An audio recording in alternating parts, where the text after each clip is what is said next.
take a few steps in this paper. First, I want to say a few words on the chakras in the Indian tradition, but only very little. And then I reflect upon different models of how intercultural exchange happens. And I want to propose a very simple model which helped me to understand the reception of the chakras within Theosophy. And I want to focus on the early Theosophical society and close with Blavatsky's teaching in the inner circle of the esoteric section. The Sanskrit term chakra literally means wheel or circle. From the 10th century onwards, Tantric and Hatha Yogic texts elaborate a view of the body in which the chakras function as centers arranged along the central axis of the trunk. We have here a yogi from a picture from the 18th century which shows this structure. It's from Punjab, late 18th century Tantric yogi.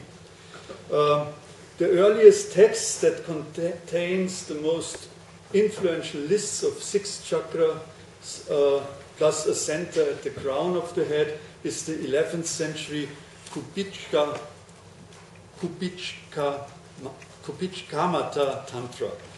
The chakras are connected through tubes or channels called Ida, Pingala and Sushumna, through which the breath, prana, is flowing. The redemptive process that reunites the yogi with the divine origin of the world is conceived as being identical with an upward movement of prana or a special divine power called Kundalini Shakti from one chakra to the other within the central channel Sushumna. This concept of the sacred body had wide influence across all subsequent Indian religious traditions. But the structure of the Tantric and Hatha Yogic body was never codified. Till today, different systems with different numbers of chakras exist. Some of them stress the cosmological dimension of the chakras. In this case, the cosmos is mapped on the human body, and the chakras correspond to certain cosmological levels with which the practitioner is crossing during his ascent to God. As pointed out by Gavin Flood, the chakras originally are given and form a part of the religious practice only in the context of ritual and meditative visualization, accompanied by the spelling of certain mantras grounded in traditions and texts. Visualizing the body as being mapped with these subtle centers is clearly an textualization of the body, a mapping of the cosmos and the journey of the self to its transcendent source in ways specified within Hindu traditions. The Theosophists, in a way, detraditionalized and decontextualized the chakras and recontextualized and retraditionalized them. I want to take a few steps from here to here. This is an illustration of Charles Leadbeater's book, The Chakras, from 1927. As our venerable chair of this session already treated Leadbeater's theory of the chakras and his influence on later developments in the New Age period. I don't touch this. I stop, as I said, with late Blavatsky. There are different reasons why traditions transform themselves through appropriation of foreign elements, and also different modes of how these exchanges happen. A simplistic but influential way to conceive intercultural transfers could be called the model of deficiency and completion. One culture lacks a certain element that is produced elsewhere. Members of the first culture see what they are missing as available in another culture and take it from there, or members of the second culture export the desired cultural product. In regard to the transfer of religious practices, and especially to the integration of Asian practices into Euro-American culture, this model of deficiency and completion was and still is very influential. Vivekananda, to take just one prominent example, used the stereotypical materialistic West, spiritual East dichotomy when he propagated a mutual exchange between India and the USA on the basis of opposite deficiencies. I quote, as our country is pure in social virtues, America is lacking in spirituality. I give them spirituality, they give me money for my social projects. Yeah. So, as Richard King and others have analyzed the materialistic West versus spiritual East pattern that is so common in Neo-Hindu rhetorics, is a form of reversed Orientalism. The Orientalists' imagination of Hindu mysticism and of spiritual essence at the center of Hindu religion reflected colonial superiority claims, and it was adopted by reformers of Indian religion and used by them to construct a national and religious identity that was supposed to be superior to Western materialism. The history of the historical reality of cultural exchange processes between Indian traditions and the Western world is, of course, by far more complex as the deficiency completion model suggests. The Theosophical movement did not just take from Hindu sources what was missing within its own worldview and practice. Especially the concept of the chakras did not just fill a hole within Theosophical thought. Instead of a simple deficiency on the one side of Theosophy, one should better speak of a qualified openness towards a certain concept of the human body. In most transcultural exchanges, we can find this phenomenon, this qualified openness, and it is provided by a welcoming structure that consists of two parameters. I took the term welcoming structure from architecture. A welcoming structure is the space of the house where arrivals should happen. Yeah? And I think cultures have these welcome structures, qualified openness for receiving. And this openness consists of two parameters. First, correspondences within a culture that appropriates a cultural asset from another culture, usually similarities, corresponding, converging phenomena or developments exist that already in a way anticipate the incoming elements and promote their understanding, or at least their productive misunderstanding. Second, expected enrichment. Foreign cultural assets are chosen for implementation because they have a special appeal. They are attractive because certain expectations are connected with them.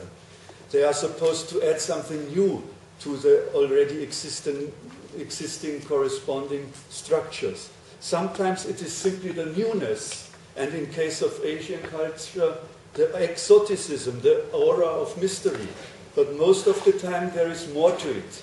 The important elements are of good use. They provide things that otherwise would be out of reach. They widen the horizon of knowledge and the scope for action.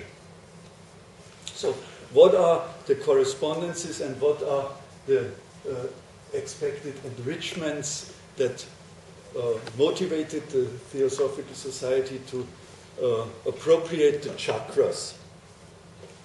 This is my question. The most important corresponding structures concerning the body image come, I think, from mesmerism. In mesmerism, new forms of body perceptions were developed. The vibration of Mesmer's cosmic fluid was supposed to be something that could and should be sensed with the body. As Heinz Schott put it, magnetization, the transfer of the fluidal power through the manipulations of the physician on the one hand, the intense perception of one's own body and the sensual explorations of areas as distant as the spirit world, on the other hand, were only two sides of the same coin. So this widening of perception and intensive body perception, both we can find in the mesmeric experiences. Several parts of the body gained special importance.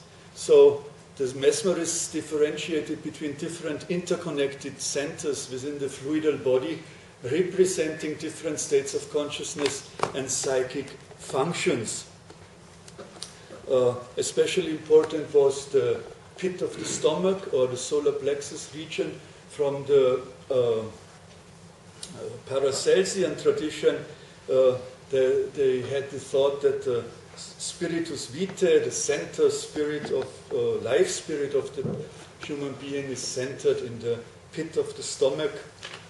And the Paracelsus that was often quoted by the mesmerist van Helmont, who also already had a theory of magnetism, had a kind of psychedelic experience after taking aconite, a very poisonous nerve poison, yeah.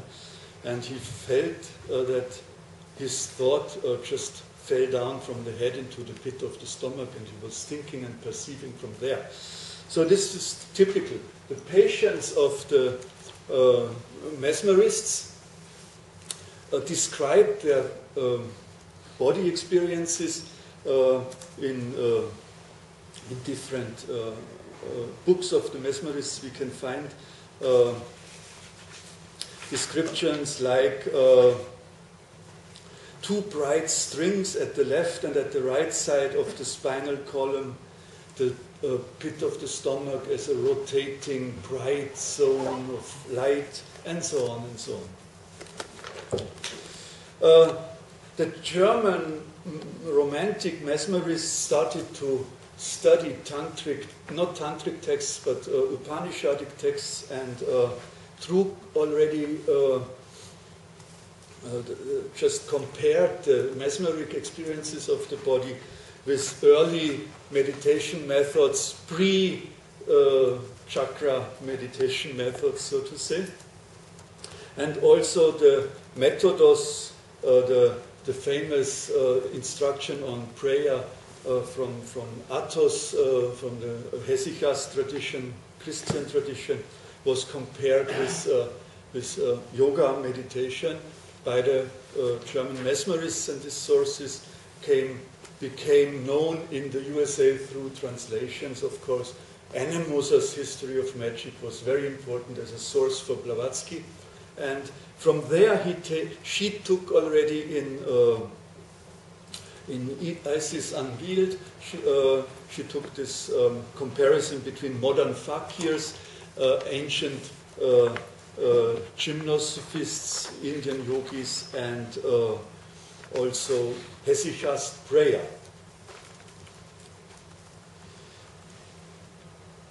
The early Theosophy had some kind of imagination of the human body which corresponds to the chakras. Here we have an illustration from old diary leaves, first series of Olcott, a picture of the spiritualist medium Stanton Moses, produced in a miraculous way by Madame Blavatsky. Olcott comments on this picture: at that stage of my occult education, I had heard nothing about the 6 chakrams. He writes this in 1895. So, but the picture is said to have been created in autumn 1876. No knowledge of the Indian chakra systems at this time in the Theosophical Society. But looking back, Olcott says, I did not know then that the 6 chakrams exist or I did not know of the physical evolutionary centers in the human bodies which are mentioned in the Yoga Shastra, which they actually are not, but he thinks that Patanjali already had this kind of system. Anyway, now he knows that there is a system of evolutionary centers in the human body, and he himself correlates this to this early picture from the Theosophical movement. So what did they gain when they were adopting the chakra system? What was the promise within it? If you look at those pictures, this is a picture you can find in Sabhabati Swami's book on the chakras. Sabhabati Swami was a tantric yogi which was communicating with the Theosophical Society in the beginning of the 1880s. One of the rare yogis who was able to speak English, and he could really explain what he meant with his kind of chakra meditation. So we find here quite expressive light. Yeah, the aura is functioning there in mist around. Here the center in the head is shining. Here the heart, and a little less emphasized the pit of the stomach here. But compared with this center, with this picture, you see this is much more precise, much more differentiated, but you can connect the body image of aura with this circle around the head. So they could not think about this in their system than to say that the Indian seers, the Indian clairvoyants, just had a more precise vision of what we already knew from the mesmerist traditions and even older ones probably. So they said, okay, this is science. This is a better science than what we knew before, and we have to adopt it. For what purpose? What use did they want to make out of it? They thought that the ascent through the chakras is the best available explanation for astral journey. In the early Theosophical movement, there were attempts to astral journeys, leaving the physical body and moving through space and time and moving towards the divine source of the universe, out of the body, with the astral body. Mr. Devinay had really shown the attempts of the early Theosophical Society to gain the ability to this astral journeys with the astral bodies. But there was no theory how the physical body could be left. They just were experimenting. And they thought that the Hindu tantric yogis had found a method, a scientific way of leaving the material body and performing astral journeys, and the chakras and the ascent through the different chakras is the real method. Now, a problem arose, and this is my theory why this kind of practice was not developed in the early years. In 1882, there was a split between Swami Dayanand Saraswati and the Theosophical Society, and I think Blavatsky was really afraid to foster yoga practices, although the Indian members of the Theosophical Society constantly discussed methods from their tradition, meditation methods, but this process was stopped around 1882 after the split between Blavatsky and Dayanand Saraswati. because I think she was insecure because she did not have an initiated master of the Hindu esoteric tradition anymore as a backup for this kind of experiments. So what they did is they just stopped integrating yoga practices and emphasized the Western tradition of meditation again. I cannot explain this in detail now. But after a while, the chakras came back. They came back in a text, for example, in a text of William Quinn Judge at around 1888, where he describes a form of meditation based on Patanjali, but with body centers which are described as centers of magnetism. The mesmeric model is still present, yeah. But much more elaborate than this are the teachings of Madame Blavatsky in the inner circle of the esoteric section at the end of the 1880 and beginning of the 1890s. The first minute of an inner group meeting, dated on the 20th of August 1890, starts with the text headed "The Awakening of the Kundalini." But I quote now from Spierenburg's book on the minutes of the esoteric section. The Awakening of the Kundalini. In the following instructions, Blavatsky explains her model of the chakras with 7 lower or physical chakras located in the trunk and throat, and 7 higher or psycho-spiritual chakras located in the head. Moreover, Blavatsky describes how one should meditate on the chakras, which she by mistake calls nadis in this text. She says, the 7 physical nadis extend up the vertebral column from the lower lumbar vertebrae to the atlas. Then commence the superphysical, of which the 4th is the pituitary body. The 3 higher are between the pituitary and the pineal glands. When the 4th vibrates, it swings in curves of greater and greater length till the pineal gland is set vibrating, the circle is completed and Kundalini is awakened. Ascend by the 7 nadis to the foramen. If before this any physical effects are felt, stop. Think the stages in color. Very interesting point. So she gives instructions about the time of practice, sunrise or the hours after sunrise. She says one should practice at least half an hour. The precondition is only enter the experiment after shutting out all worldly thoughts, worries and troubles. Second precondition, celibacy.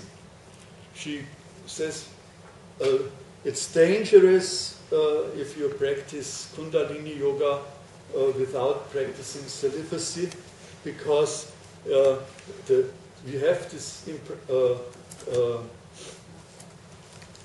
thought that the energy is rising and the energy has to be pure if it rises from the lower body upwards. And so strict celibacy is one of her preconditions. The chakras are connected with colors, sounds, and the 7 principles of man. She stresses synesthetical experiences, which is interesting from the aesthetical point of view. She says, I quote, "The colors are psychic, but sounds are spiritual, and when these are reached, the colors are left behind. We should try to obtain colored sounds in meditation." And in 1886, she published an article on, where she says that the synesthetical experiences are typical for clairvoyant experience. Okay, the part of the practice of this kind of chakra meditation is the search for one's own color. and she gives an instruction for that. Get wool of the 7 colors, wind round the annular finger of the left hand a piece corresponding to the color of the day, while meditating, and record the results. This is to discover the ray to which the student belongs. So different colors, different days, different principles of man, and one should meditate with these colors and find out one's own color. And this one's own color should accompany the whole meditation, even when other colors are concentrated upon. Okay, this is basically what I wanted to tell you. One could say more about this kind of practice, but what I wanted to show is that there was a meditation practice based on the chakras in late Blavatsky's teachings. And she took up what was discussed in the Theosophical Society 8 years before that, and there was a pause in between because of the troubles the Theosophical community had after 1884 with these scandals going on and Blavatsky getting ill, and the reception of Indian spirituality was more or less stopped. Yeah. But after that, Blavatsky taught chakra meditation, and that was the starting point, I think, for later developments as we can see them in Leadbeater's chakra book. Thank you.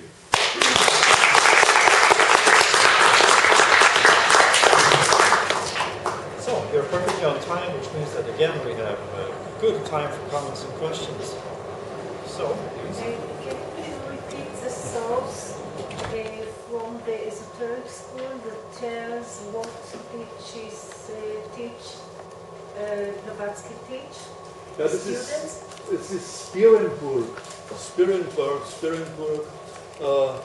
the esoteric instructions of the Theosophical Society or something like that. Does any? If it's somebody really from the esoteric school of the Theosophical Society, he wouldn't never speak about what he learns. So it's just, yeah, you cannot know that it would. Yeah, okay. You know, in the later editions of the Secret Doctrine, we have already minutes taken from this inner circle and the esoteric room. And what Sperenburg did is he was just collecting informations about this and found more manuscripts and published them as in a most serious way. So probably there are other teachings just handed down mouth to ear, but as a historian I work with available sources, and that was the best I could get. Okay. You asked why they are, what does it serve? I mean, the Theosophical Society wanted to pick the nuclear of the truths of every religion and every just the inner things. And if all the chakras story is something truth in it, so they just search it and take the truth, not the outer things, but the inner things. So it serves just the truth. Yeah. So we have a queue here, gentleman down at the end here first. Yeah. As far as I know, one of the aims of the Theosophical Society is to research, understand, and use as yet not known or little known laws of nature, so that they become known more. And here we have one of these problems of the chakras, like other phenomena, are little known. Why? Because they cannot be seen with physical vision. They cannot be examined by physical implements, only by clairvoyance. Yeah. However, the importance of this thing is that it is not only a tradition, it is something for use. Yes. Just May I answer to that?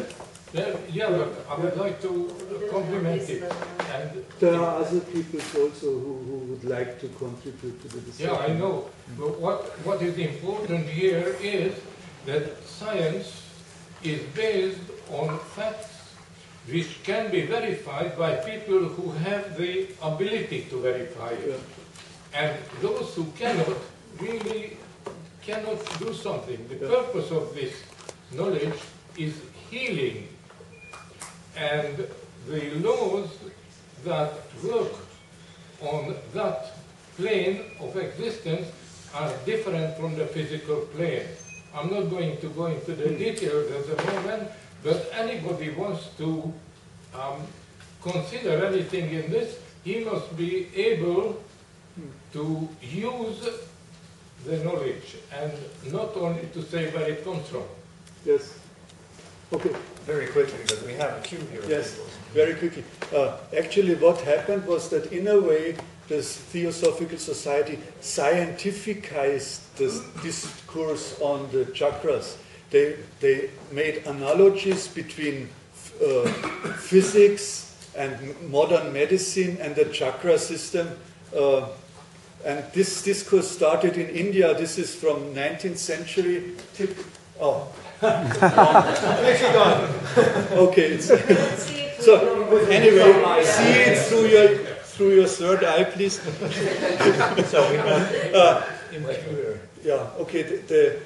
As soon as anatomical and physiological books were translated and available in India, they started to compare the chakra system with the anatomical structure of the body. This happened first in India, and at the end of the century, we can find theosophical articles where Blavatsky is relying on in her teaching that through parallels between different glands, nervous centers, and the chakras. And in that way, the chakras became more physical than they were in the... more physical. Yeah, I just wanted to provoke you, sorry. So I think we should leave some space for the rebuttal. It's not a question, but just we started with Vivekananda, and I think we should mention also Rabindranath Tagore as a key person following Vivekananda as someone who gave the notion of the healing power of the East to the West. Yes. As part of, like, they can give us technology and advance, and we can give them, it's kind of a dichotomy that, each one need the other. And Annie Besant, was trying very much to recruit Rabindranath Tagore to the Theosophical Society, unsuccessfully. But that's maybe that's a volume. Maybe we talk about it. But Tagore met Paul Richard in Japan. I won't speak about He won't speak about it. And that also he gave the notion of first the idea of Asia is one, and so actually I think it's not something that. What I tried to say also before, that you should look on the Theosophical Society as very important power regarding of the self-identity of the Indians at that time, and it has many, many aspects. Well, so that's what I think. Vivekananda, the next one is Rabindranath. So what I was very surprised about is how strong the Indian voices in the Theosophists appear. There are several Indian Theosophists who just report what they know from their tradition, claiming that they are initiated because they had this, the initiation ritual of the higher castes, and for the Theosophists this was just a real initiation. So they had authority. And the problem was that this authority wasn't heard after 1882. If they would have continued, then there would have been a strong Theosophical yoga, which actually happened then only later, and never really came through. You know, this problems concerning spiritual practices accompanying the whole history of the Theosophical movement. Spiritual power, spiritual activity is one part of the story. I mean, there's other parts with the, I will speak about Gandhi and War, but there's other aspects which are very, very important in this respect. Yes. I have one question, Mohammed. Thank you. That was a fascinating talk, and I really liked your concept of welcoming structures. I'm an anthropologist who studies New Age, the New Age phenomena. And I was thinking, would you agree that one of the welcoming structures in the West, you talked about scientism, is utilitarian, the utility. Utility is a gauge of what works and what doesn't. In the sense that the question is less where does it come from and more does it work. And this is the welcoming structure. Would you? Because I find it in the New Age all the time. Yes. The sense that they say, what do you care where it comes from? If it works, use it. Would you say that Theosophy highlighted that welcoming structure in the West as well, the utility of phenomena? Yes and no, because they were also fascinated by of that complicated structure, cosmological levels and so on. Yeah? They were not practitioners in that way that we practice meditation and we take whatever is useful for that.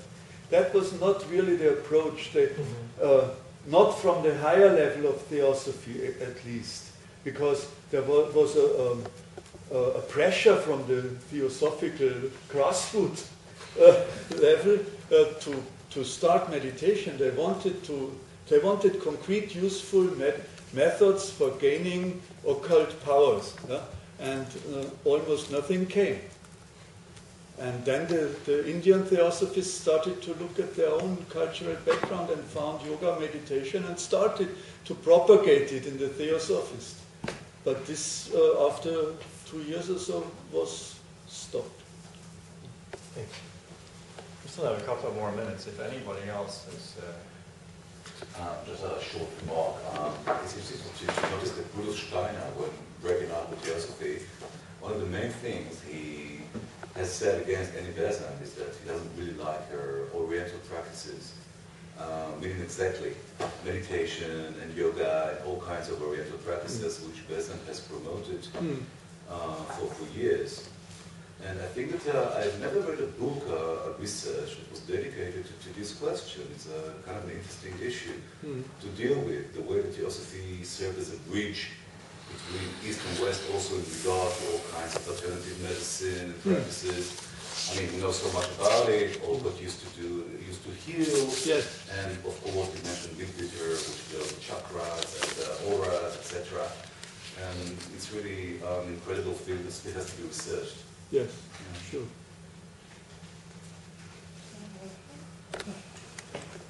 Could you go over Elizabeth de Michaelis's thesis about the influence of esotericism? Yes.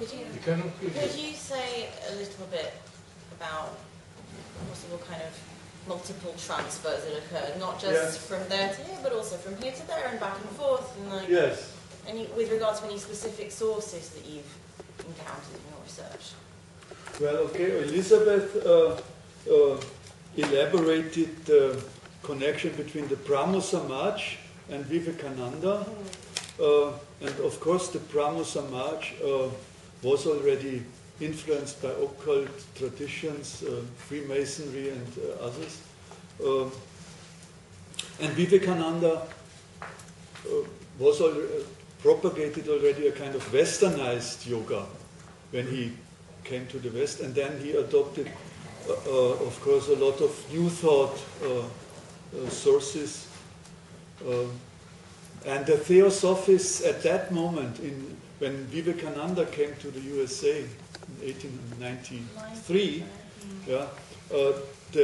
he was not very interested in the Theosophists just because they were too unimportant for him. There were much more new thought people around, and he just said, okay, They are the future.